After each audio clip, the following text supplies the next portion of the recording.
अनुभवी एवं हाई qualified staff के साथ इफेक्टिव स्टडी एनवायरनमेंट देने वाली इंस्टीट्यूट यानी IIN institute, 3rd floor, Gulshan tower, Jai Stambh square, Amravati. संपर्क 76 205 33 664। अब आपके सपनों की उड़ान को पंख लगाएगा IIN।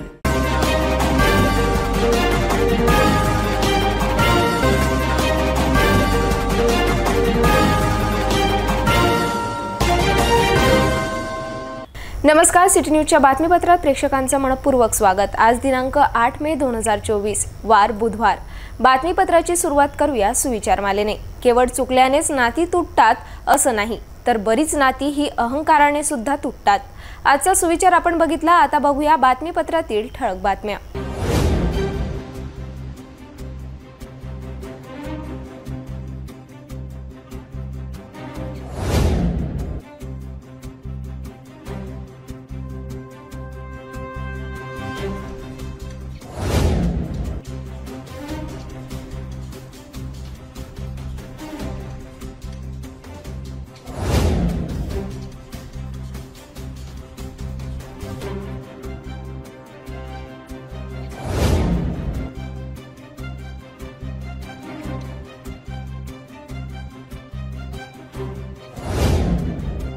आपण ठळक बातम्या बघितल्या, आता घेऊया छोटासा ब्रेक। किचन गृहिणी से जुड़ा एक अटूट हिस्सा, जहां उसे मिले हर एक चीज अपनी सही जगह पर। इसलिए Amba stainless steel kitchen trolley आपको लगने वाली साइज अनुसार, आपके किचन के अनुसार, बिल्कुल आपकी इच्छा अनुसार उच्चतम क्वालिटी के किचन ट्रॉलीज मैन्युफैक्चरिंग से सीधे आप तक, यानी 100% वाजिब दाम, ना देखभाल की जरूरत, ना जंग लगने की परेशानी, आसानी से वॉश करने हेतु उत्कृष्ट कैरियर सिस्टम, साथ ही स्टेनलेस स्टील जीना रेलिंग, डेकोरेटिव ग्रिल एवं गेट भी हम बना कर देते हैं। Amba stainless steel kitchen trolley, Dastur Nagar Chowk के पास, MIDC road, Amravati, Maharashtra. Break नंतर बघूया सविस्तर बातम्या।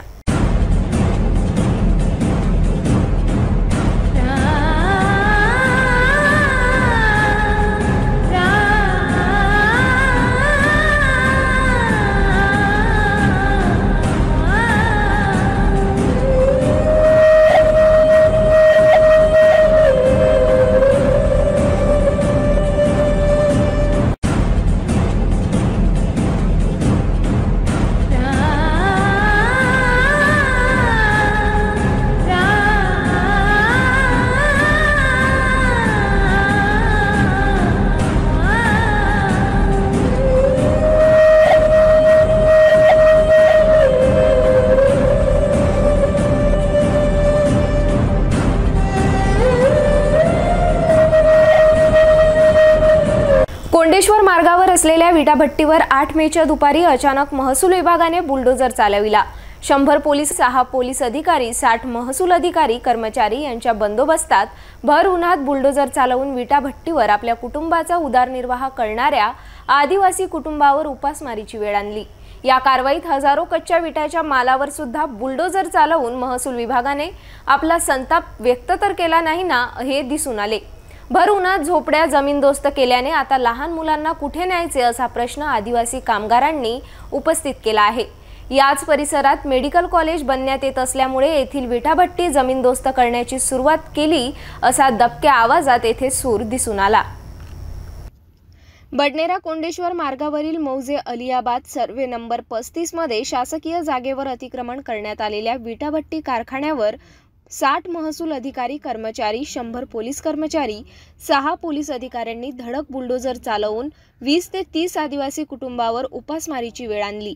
8 मेच्या सकाळी ही धडक कारवाई करीत अनेक एकरात असलेल्या, अनेक वर्षांपासून असलेल्या विटाभट्टीवर बुलडोजर चालविला। एवढंच नाही तर लाखोंचा कच्च्या विटा मालावर सुद्धा बुलडोजर चालवून विटाभट्टी मालकाचे लाखोंचे नुकसान झाले।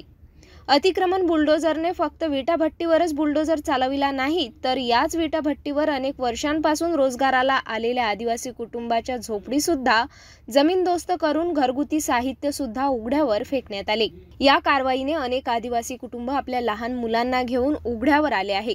यावर एक आदिवासी महिला कामगाराने आपली व्यथा व्यक्त केली। गेल्या 50 ते 60 वर्षांपासून जवळपास 130 विटाभट्टी कारखानदार बडनेरा ते कोंडेश्वर रस्त्यावर असलेल्या शासकीय भूखंडावर शासनाने आखून दिलेल्या महसूल कर भरणा करून विटाभट्टी कारखाने चालवित आहेत।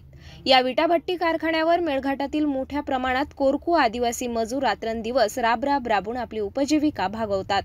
अचानक महसूल विभागाने महानगरपालिका अतिक्रमण विभाग व भल्या मोठ्या पोलीस फौज फाट्यासह 8 मे रोजी जेसीपीच्या साह्याने विटाभट्टीसह मजुरांच्या झोपड्या पाडण्यास सुरुवात केली। मजुरांच्या झोपडीत असलेले अन्नधान्य सुद्धा काढण्याची संधी प्रशासनानं दिली नाही। त्यांच्या पुढे आता निवारा अन्नधान्याचा प्रश्न निर्माण झाला आहे। यावर आमच्या प्रतिनिधीने तहसीलदार घटनास्थळावरून निघून गेल्यावर एकही वरिष्ठ अधिकारी प्रसारमाध्यमांना माहिती देण्यास समोर आले नाही। काही विटाभट्टी मालक जिल्हाधिकारी सौरभ कटियार यांना भेटले असता त्यांना 20 मे पर्यंत स्थगिती देण्यात आली। या ठिकाणी कोंडेश्वर येथील विटाभट्टी ह्या अनधिकृत आहे। ती जागा सरकारी जागेवर असून ही अतिक्रमण केलेली जागा काढण्यासाठी आधी सुद्धा सर्व विटाभट्टी मालकांना नोटीस बजावण्यात आली होती। त्यामुळे आता महसूल विभागाने कार्यवाही केली। सर्व विटाभट्टीची जागा शासकीय मेडिकल कॉलेजसाठी राखीव आहे, अशी प्रतिक्रिया तहसीलदार विजय लोखंडे यांनी दिली।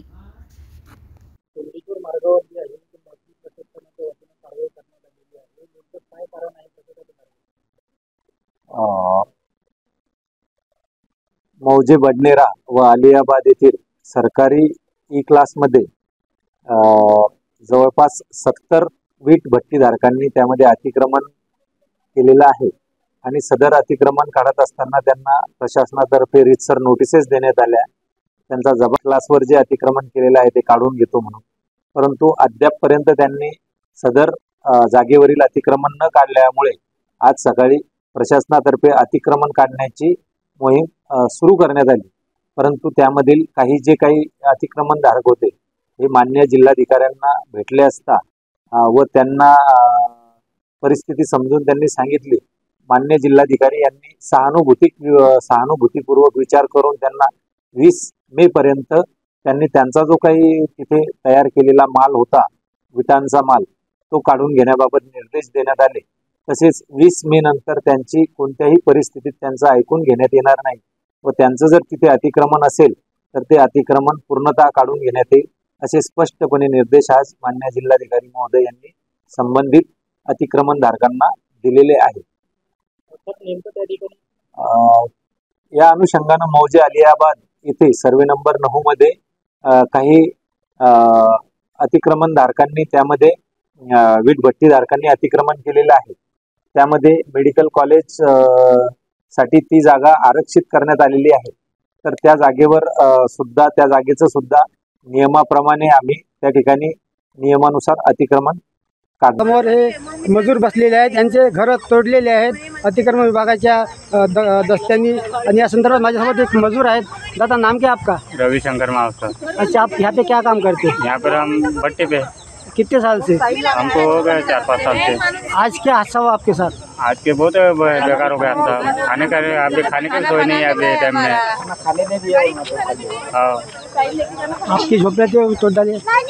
और अपने ये जैसे पाले थोड़ा क्या तोड़ा ना, आप क्या बोलेंगे? ने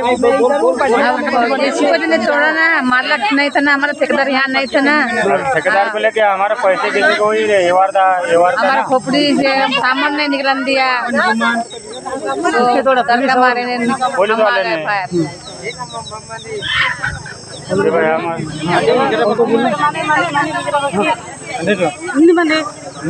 अभी पूरा बाहर में आ गए, रास्ते पर आ गए तो क्या है?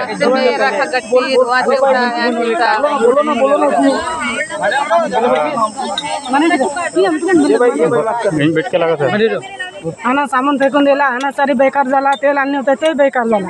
आता उद्या परवा तर बाजार केला आम्ही। आता लेकरं काय खाईन? सध्या स्वयंपाक नाही केला घरचा। पहिले काम केला, तिकून आणून म्हणजे 12 वाजता आम्ही स्वयंपाक करते, 2 वाजता जेवते। आता तेच नाही, आता लेकराले काय चारा सांग? आता कोण देईन आम्हाला? पहिले तो सांगायला लागणार होता ना, स्वयंपाक केला काय, जेवला काय, लेकराले पाणी आणलं, पाणी नाही, त्याच्या तरी नाही, कुठून आणा?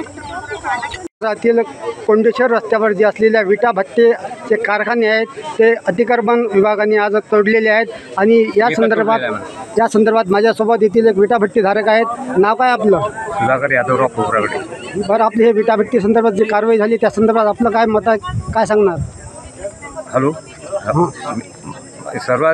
तोडणं आहे तर सर्वांच्याच तोडा, माझी एकट्याचीच तोडू नका. तर मी माझ्या एकट्याचाच गुन्हेगार नाही आहो मी.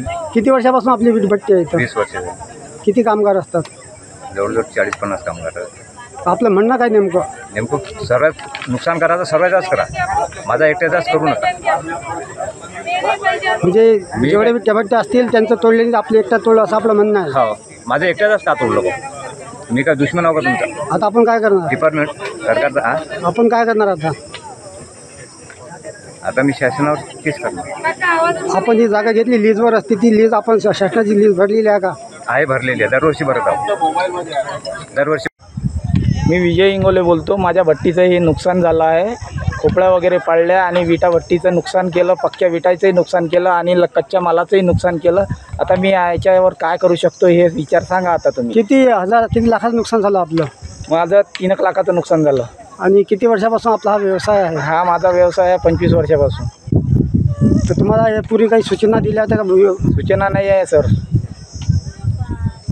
बोला अजून आपलं म्हणणं काय? आमचे मजूर जे आहे, आता हे मजूर कसे काय ठेवा आम्हाला विचार पडला. मजुराचे खोपड्या पाडल्या, जेवण करायचे होते ते जेवण करून राहिले होते, त्यातच म्हणत होते की बाहेर निघा तुम्ही, सामान काढा, लवकर काढा. त्यात आम्हाला त्रास दुनियाभराचा झाला. सामान काढणं, हे काढणं, बोलायला चान्स नाही दिला त्यांनी. आणि आता इथं समोर आमच्या 2-3 भट्ट्या खसखुसो केल्या, झोपड्या खसोखुसो केल्या आणि समोरच्या भट्ट्या ज्या आहे आता त्यांचं काम थांबून दिलं. आता याच्यात आमचं कसं होईल? करायचं आहे तर सर्वांचं करायचं होतं, नाही तर मग काम कोणाचंच नाही, थांबून द्यायला लागत होतं. आता मी याच्यात काय बोलू शकतो? म्हणजे हेतू पुरस्पर तुमच्याच भट्ट्या तोडल्या असं तुमचा आरोप आहे का? आता आमचा आरोप मग तसं समजा लागते, कारण की 3च विटा भट्टीवाल्यावर नुकसान झालं आहे, बाकी कोणावर नुकसान झालं नाही. समोर थांबून गेलं आहे नुकसान. हे कोणा थांबवलं आहे का काम? आता हे आम्हाला माहिती नाही, लीडर लोक आले, हे कोण आहे काय माहिती. नाव काय पडलं? विजय इंगोले. हे आहे विजय इंगोले यांची भट्टी. हे सुद्धा पूर्ण नेस्त नाबूद केलेली आपण पाहू शकता. पूर्ण विटाचा इथं चुराडा झालेला आहे आणि जवळपास 3 ते 4 लाखाचं नुकसान झाल्याचा यांचा म्हणणं आहे.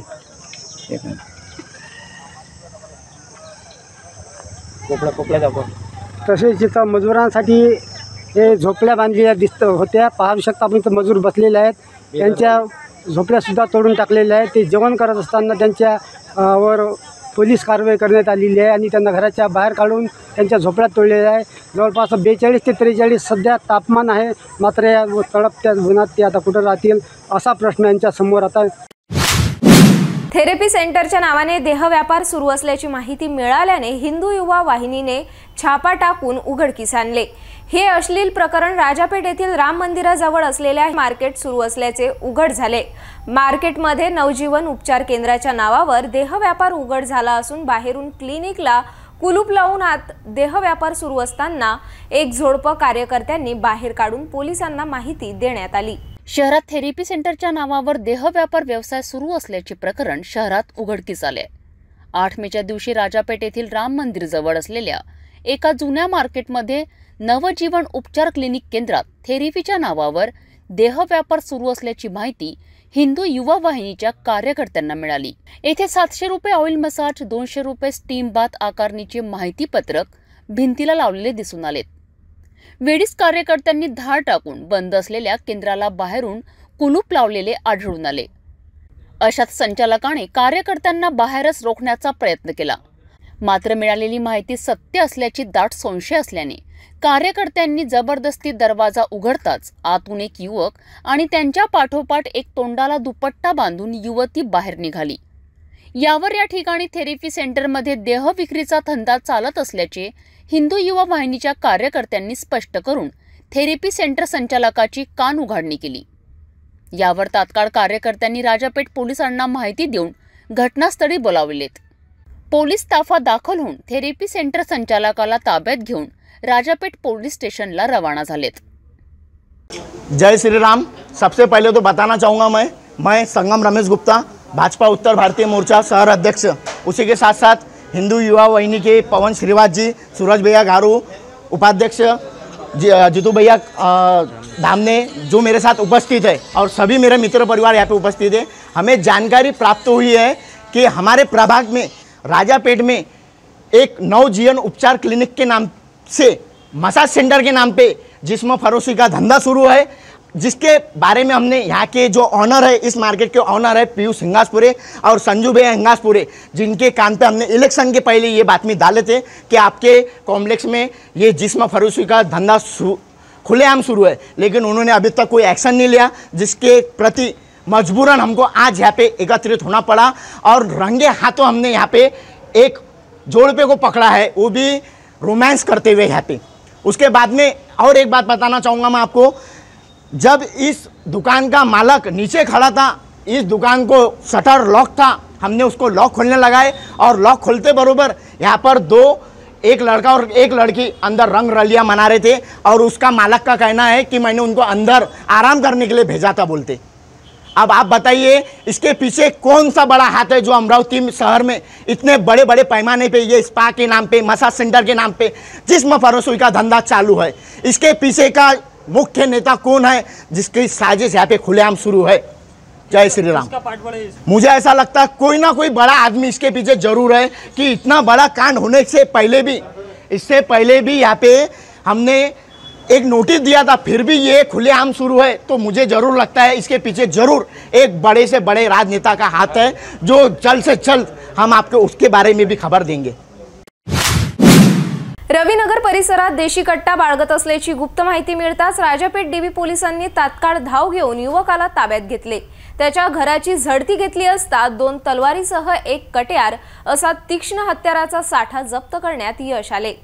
अमरावती शहरातील रविनगर परिसरात एक युवक देशी कट्टा बाळगून फिरत असल्याची गुप्त माहिती मिळताच राजापेठ डीबी पोलीस ताफा तात्काळ त्या दिशेने रवाना झालेत। त्या ठिकाणी वसंतराव नाईक झोपडपट्टीत राहणारा तक्षदीप भारत इंगळे नामक युवकाला ताब्यात घेतले। त्याची कसून चौकशी करून डीबी पोलीस पथकाने तक्षदीप भारत इंगळेच्या घराची झडती घेतली। घराची झडती घेतली असता घरात लपवून ठेवलेल्या 2 तलवारी, 1 कट्यार आढळून आल्याने तीक्ष्ण हत्याराचा साठा जप्त करण्यात आला। राजापेठ पोलिसांनी तक्षदीप भारत इंगळे विरुद्ध विविध कलमान्वये गुन्हे दाखल करून कारवाई केली आहे। 28 एप्रिल रोजी घराला कुलूप लावून नातेवाईकांच्या लग्नाला गेलेल्या प्रवीण बँकर यांच्या घरी धाडसी चोरी करण्यात आली होती। अखेर याच गुन्ह्याचा तपास करून शहर गुन्हे शाखेच्या 2 क्रमांकाच्या पथकाला यश आले। पोलिसांनी 2 अट्टल आरोपीला ताब्यात घेऊन 68,000चा ऐवज जप्त केला आहे। घटनेतील इतर आरोपी पसार झाले असून पोलीस पथक त्यांच्या शोधात लागले आहे। अमरावती शहरातील खंडेलवाल नगर परिसरातील हरी शांती कॉलनीत राहणारे फिर्यादी प्रवीण पांडुरंग बंडकर हे आपल्या परिवारासह घराला कुलूप लावून 28 एप्रिलला लग्नाला गेले होते। या दरम्यान 29 एप्रिलला घरी आले असता घराच्या दरवाजाचे कुलूप तुटलेले आढळले। यात कपाटात असलेले सोने चांदीचा 77,000 रुपये किमतीचे आभूषण चोरी गेल्याचे लक्षात येताच बडनेरा पोलीस स्टेशन येथे तक्रार दाखल करण्यात आली। याच गुन्ह्याच्या शोधात असताना शहर गुन्हे शाखा पथक 2च्या कर्मचाऱ्यांना 2 अट्टल घरफोडी आरोपीची गुप्त माहिती मिळाली। पोलीस निरीक्षक राहुल आठवले यांच्या नेतृत्वात पोलीस पथकाने पुष्पक कॉलनीत राहणारा विक्की अरुण सरकटे, त्याचा साथीदार छाया कॉलनी येथे राहणारा ओम गोपाल नागरीकर या दोघांना ताब्यात घेतले। तर गांधी आश्रम राहणारा साहिल राऊत, पुष्पक कॉलनीत राहणारा देवेश उमेकर यांचा सुद्धा घरफोडीत समावेश असून पोलीस त्यांच्या शोधात लागले आहे। पोलिसांनी दोघांजवळील चोरीचे 7 ग्रॅम वजनाचे 49,000 किमतीचे आभूषण, चांदीचा 5,000 किंमत असा एकूण 68,000चा ऐवज जप्त केलाय। ही कारवाई पोलीस आयुक्त नवीनचंद्र रेड्डी यांच्या आदेशाने गुन्हे शाखा पोलीस निरीक्षक राहुल आठवले यांच्या नेतृत्वात सहाय्यक पोलीस निरीक्षक महेश इंगळे, पोलीस उपनिरीक्षक सत्यवान भुयारकर, अनिकेत कासार, पोलीस उपनिरीक्षक संजय वानखडे, पोलीस कर्मचारी राजू काळे, जावेद अहमद, दीपक सुंदरकर, गजानन ढेवले, अजय मिश्रा यांनी केली आहे। भेटूया एका छोट्याशा विश्रांतीनंतर।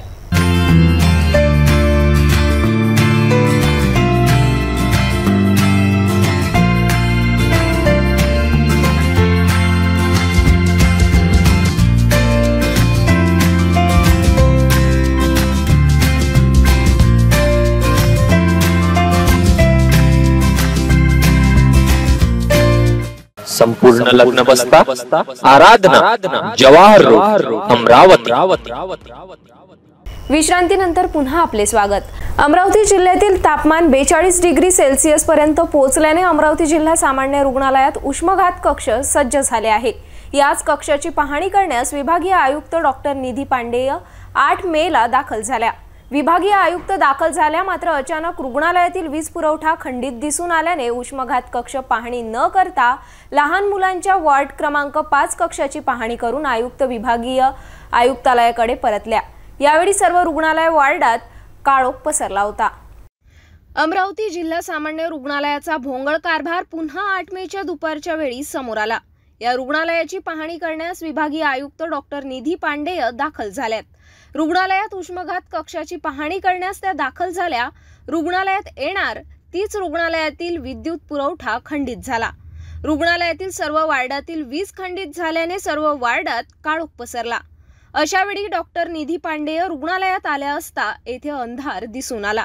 अशा वेळी रुग्णालय प्रशासनाची दमछाक उडाली, सर्वत्र धावपळ उडाली। जिल्हा शल्य चिकित्सक डॉक्टर दिलीप सौंदाळे सोबत असताना त्यांनी तात्काळ कर्मचाऱ्यांना सांगितले। विभागीय आयुक्त डॉक्टर निधी पांडेय यांनी डॉक्टर दिलीप सौंदाळे यांना विचारले असता उन्हाळ्याच्या दिवसात लोड जास्त असल्यामुळे लाईन जात असल्याचे यावेळी सांगण्यात आले।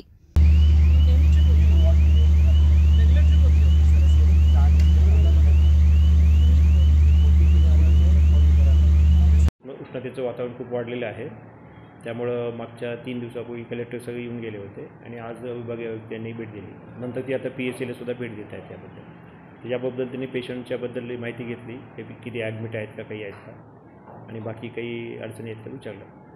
नेमकं त्या ज्यावेळेस आल्या पण त्यांनी तो वार्डच पाहिला नाही ज्यासाठी त्या आल्या होत्या। नाही, त्यांनी आमच्याकडे चौकशी केली आणि सध्या पेशंट ॲडमिट नसल्यामुळे त्यांनी वाट पाहिलं नसेल, आणि जे वॉर्डमध्ये गेलो होतो त्या ठिकाणी हे ट्रान्झिट काही इश्यू होते।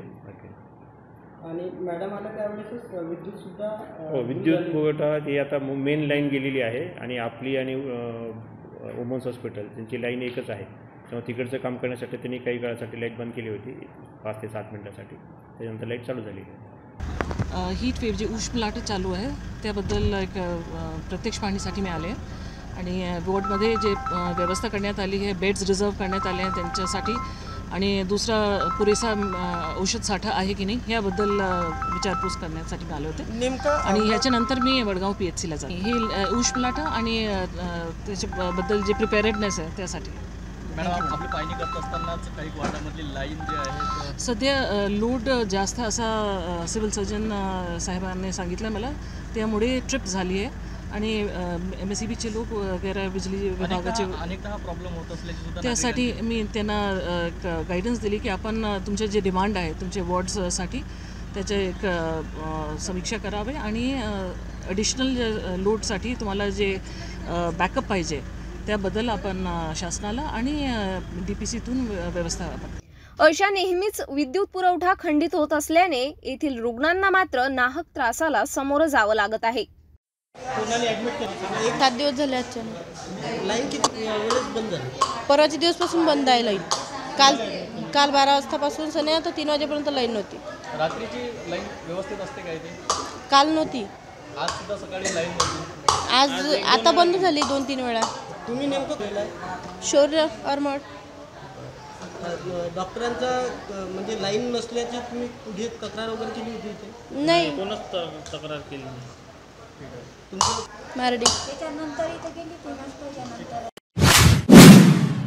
रहाटगाव येथील श्री स्वामी समर्थ सेवा व आध्यात्मिक विकास केंद्र येथे स्वामी समर्थ पुण्यतिथी अखंड नामजप यज्ञ सप्ताहाचे आयोजन करण्यात आले। सप्ताहात सर्व सेवेकरी महिला, पुरुष, युवक, युवतींनी सहभाग नोंदवला। यज्ञाला नारळ अर्पण करण्यासाठी महिला भगिनींनी एकच गर्दी दिसून आली। सकाळच्या वेळी श्री स्वामी समर्थ माऊलींची पालखी सोहळा आयोजन करून श्री अक्कलकोट स्वामींची पालखी काढण्यात आली। पालखीत योगीराज माऊलीचे सुमधुर स्वर उपस्थितांच्या आकर्षणाचे केंद्र ठरले। आरोग्य सेवा कॉलनी रहाटगाव येथील श्री स्वामी समर्थ सेवा येथे श्री स्वामी समर्थ पुण्यतिथी अखंड नामजप यज्ञ सप्ताहाचे आयोजन करण्यात आले। मंगळवार 30 एप्रिलपासून तर सोमवार 6 मेपर्यंत या केंद्रावर विविध प्रकारच्या धार्मिक व आध्यात्मिक कार्यक्रमांचे आयोजन करण्यात आले। यावेळी केंद्रावर स्वामी पुण्यतिथी अखंड नामजप यज्ञ या सप्ताहात सर्व सेवेकरी महिला, पुरुष, युवक युवतींनी सहभाग नोंदविला. या दरम्यान नित्य स्वाहाकार, गणेश याग व मनोबोध याग, स्वामी याग, रुद्र याग, मल्हारी याग, गीताई याग, चंडी याग यासह विविध प्रकारचे धार्मिक कार्यक्रम संपन्न झालेत. यासोबतच सोमवारी 6 मेला श्री स्वामी समर्थ पुण्यतिथी दिनाचे औचित्य साधून बली पूर्णाहुती, श्री सत्यदत्त पूजन व सांगता समारोह अशा विविध समवेत तसेच भागवत गीताला अलंकार यज्ञाद्वारे अर्पण करण्यात आले. यावेळेस पूर्णाच्या दिव्यांची महाआरती करण्यात आली व कालाही देण्यात आला. सर्व स्वामी सेवेकरी यांनी आध्यात्मिक आनंदाची अनुभूती अनुभवली. यज्ञाला नारळ अर्पण करण्यासाठी महिला भगिनींची एकच गर्दी दिसून आली. या दरम्यान यज्ञ सप्ताह सांगता सोहळ्याला घेऊन निर्मला बोरखडे यांनी आपली प्रतिक्रिया व्यक्त केली.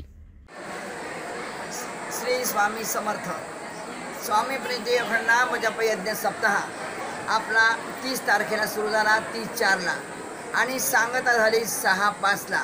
सप्ताह अतिशय मोठा, अतिशय कठीण, सगळ्याच गोष्टी शिस्तीमध्ये कराव्या लागतात. कारण गुरुमाऊलीचे आदेश आम्हाला असे आहे की कुठेही काही कमी जास्त व्हायला नको. त्याप्रमाणे सर्व सेवेकरी प्रत्येक सेवेमध्ये तत्पर आहे. प्रत्येकाने आपापलं कार्य अतिशय उत्कृष्ट केलं आहे आणि हा एवढा मोठा 7 दिवसाचा सप्ताह अतिशय आनंदात, उत्साहात पार पडला. आणि त्या ठिकाणी सर्वांची सेवा वाखाणण्यासारखी आहे. आपले मंडळ मांडणं असो, घर बांधणं असो, प्रत्येक याग करून घेणं असो, रुद्रयाग, मल्हारी याग, चंडी याग, स्वामी याग, गणेश याग, निरनिराळे याग रोज होतात. तेव्हा सर्व सेवेकऱ्यांनी अतिशय चांगल्या प्रकारे याग केले, यज्ञ केले. नित्याचा याग झाला, मंडळाच्या देवतांचे षोडोपचार अगदी व्यवस्थित झाले. सर्व सेवा अतिशय व्यवस्थित झाल्या. आणि या सप्ताहामध्ये असं वाटलं ऊन खूप आहे, गुरुचरित्राला सेवेकरी बसणार नाही, रस्ता खराब आहे. पण केंद्रामध्ये 475च्या वर गुरुचरित्र पारायणाला सेवेकरी बसले. आणि त्याचबरोबर स्वामी समर्थ यांचा जप 7 लाखाच्या पुढे गेला. 99 मंत्र 5 लाखाच्या पुढे, गायत्री मंत्र जवळपास 3 लाखाच्या पुढे, महामृत्युंजय मंत्र 55,000. सगळ्या सेवा स्वामी सारामृत पारायण 900, दुर्गा सप्तशती पारायण 500च्या वर अशा सेवा अतिशय सेवेकऱ्यांनी चांगल्या प्रकारे पार केल्या. आरती विभाग असो, कुठलाही विभाग असतो, केंद्रातला सेवेकरी कुठेही मागे नाही. सर्वजण आपापली सेवा नीट करतात. आणि असा स्वामी पुण्यतिथी अखंड नाम जप यज्ञ सप्ताह आज याची सांगता आज काला झाला, आरती झाली, मंडळाचं पूजन झालं, अलंकार झाले, पूर्णाहुती झाली, बली निघाला आणि त्याचबरोबर प्रहरी उतरल्या गेले. आज ह्या सेवा अतिशय घाईत होत्या आणि आमची पालखी निघते महाराजांची, ती पालखीसुद्धा आज निघाली, सगळ्या पालण्यांमध्ये गेली आणि ही सेवा पूर्ण झाली. अशा ह्या सेवा आपल्या मार्गाद्वारे, स्वामी समर्थ मार्गाद्वारे, गुरुमाऊलीच्या आदेशाने सर्व सेवेकरी अतिशय उत्कृष्ट करतात आणि गर्दीही पुष्कळ होती. रोज संध्याकाळच्या आरतीला, 10:30च्या आरतीला, भुपाळी आरतीला गच्च हॉल भरायचा, जागा मिळत नव्हती. असा हा स्वामी समर्थ सप्ताह पुण्यतिथीचा व्यवस्थित पार पडला. श्री स्वामी समर्थ.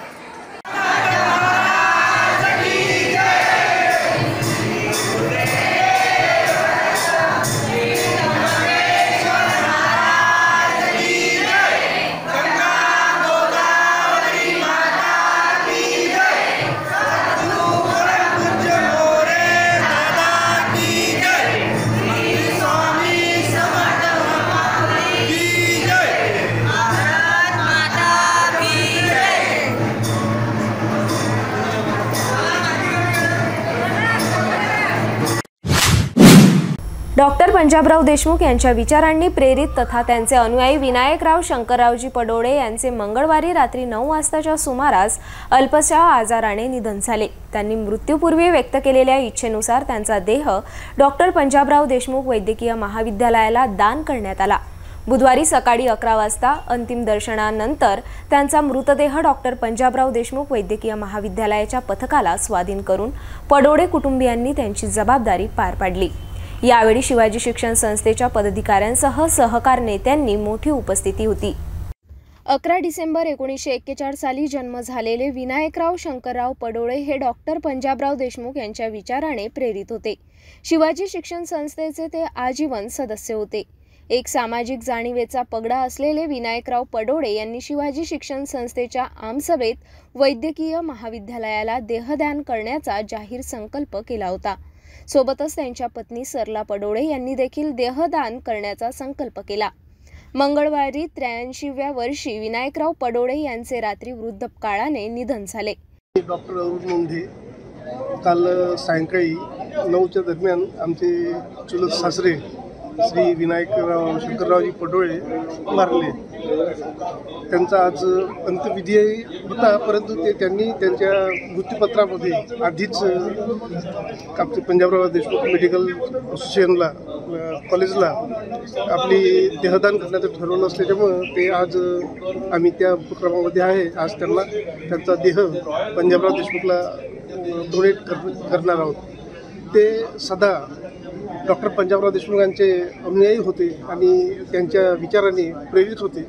त्यामुळे त्यांनी त्यांचे सर्व कार्य देशासाठी अनेक आपल्या नोकरीमध्ये सुद्धा आपल्या सरकारी याच्यात वरिष्ठ अभियंता असताना सुद्धा त्यांनी त्यांच्या ह्या सगळ्या उपक्रमामध्ये भाग घेत राहिले आणि त्याच वैचारिक दृष्टिकोनातून येणाऱ्या पारंपरिक रूढी परंपरा यांना फाटा देऊन हा निर्णय घेतला.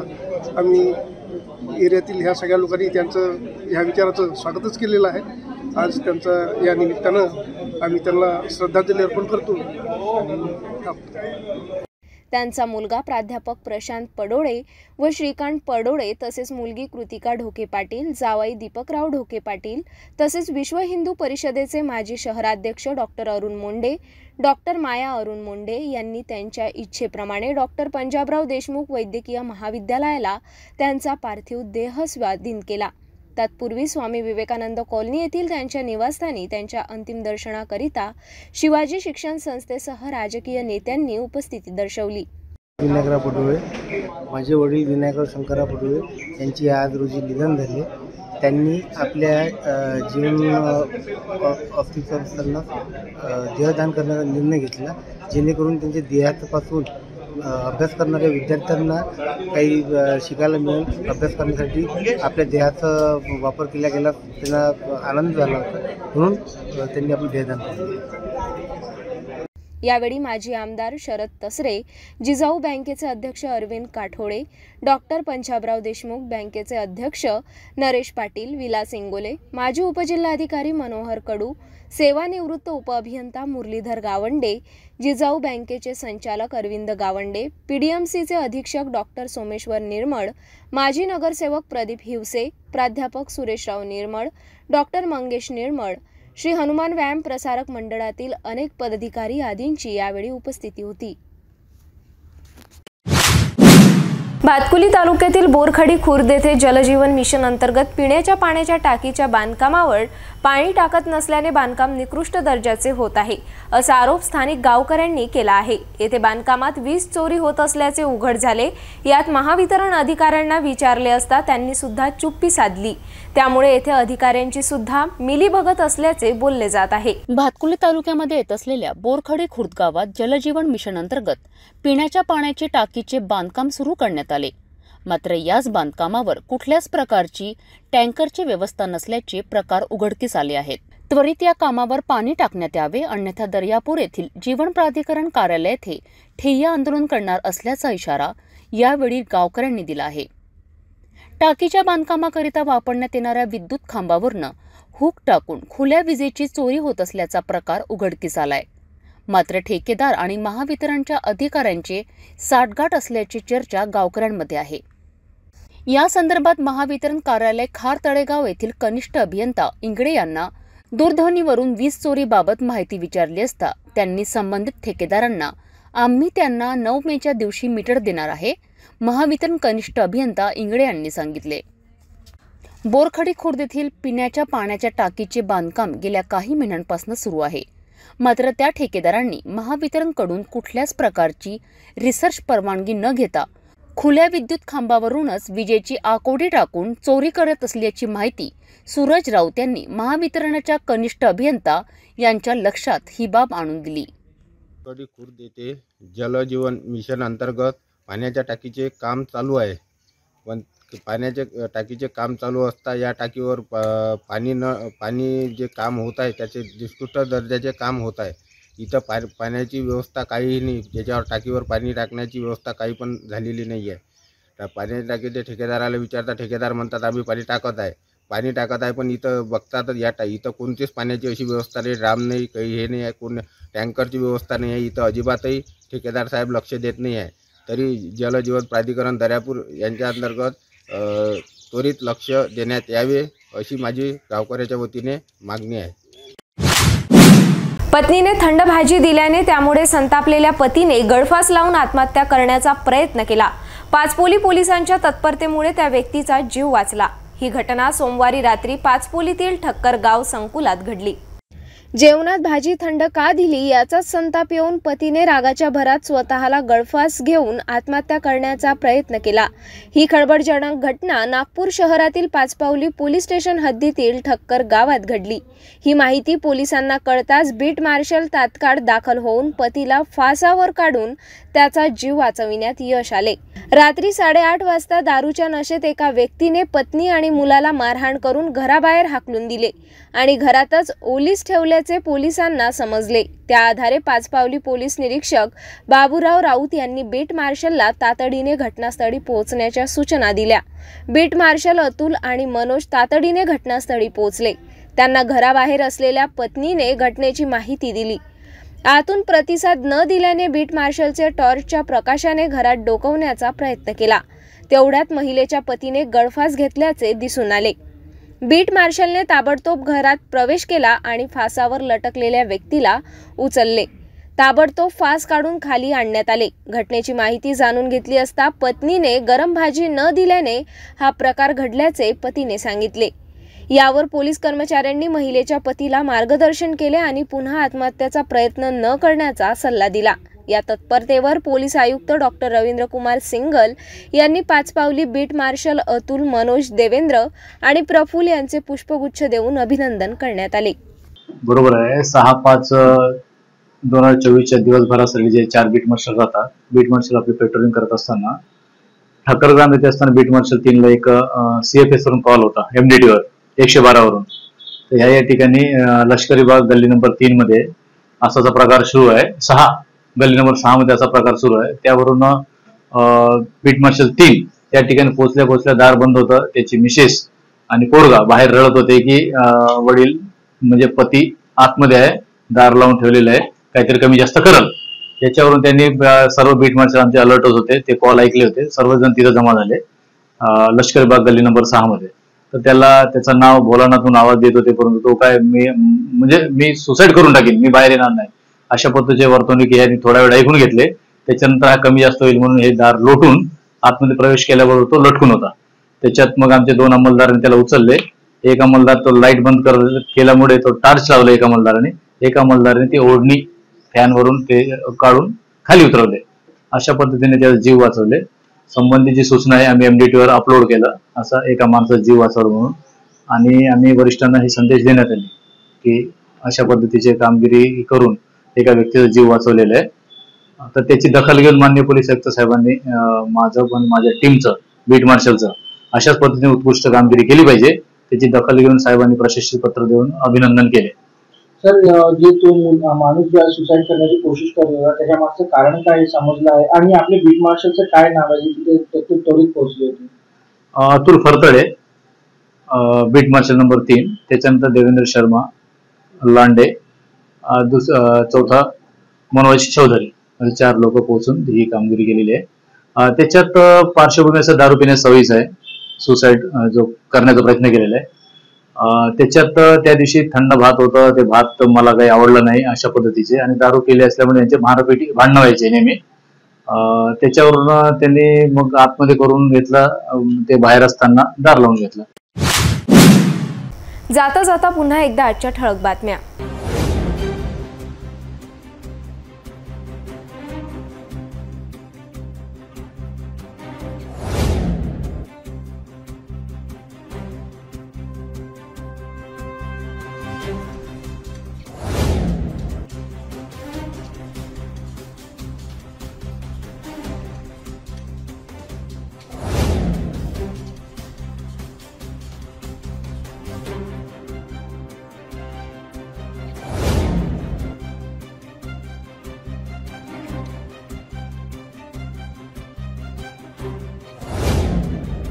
आपण आता सिटी न्यूज चॅनल आपल्या टीव्हीवर सुद्धा बघू शकता। यामध्ये GTPL channel number 73, Fastway 256, city cable channel number 92 वर। जर आपल्या टीव्हीवर सिटी न्यूज चॅनल दिसत नसेल तर आपण आपल्या केबल ऑपरेटरशी संपर्क करावे।